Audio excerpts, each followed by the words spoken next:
நீரோடையில் நீர் கலங்கியிருந்தாலும் அது தானாக கலங்கிய நீரை சரி செய்து கொள்ளும்.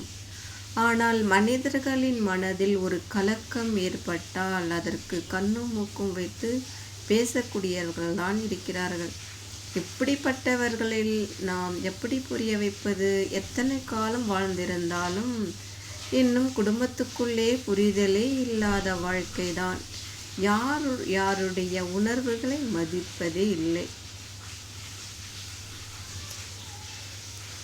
எழுத்தாலும் வார்த்தைகளாலும் புரிய வைத்த காலமெல்லாம் போய்விட்டது. இப்போ இருக்கிறவர்கள் வெட்டொன்று துண்டு 2 என்று பிரிந்து விடுகிறார்கள். ஒருவர் தவறு செய்தால் இன்னொருவரை புரிய வைத்து உறவுகளை இணைக்க செய்வார்கள். இந்த காலத்தில் உன் வாழ்க்கையை நீ பார்த்துக்கொள், என் வாழ்க்கையை நான் பார்த்துக்கொள்கிறேன், இது மாதிரி பேசக்கூடியவர்கள்தான் அதிகமாக இருக்கிறார்கள்.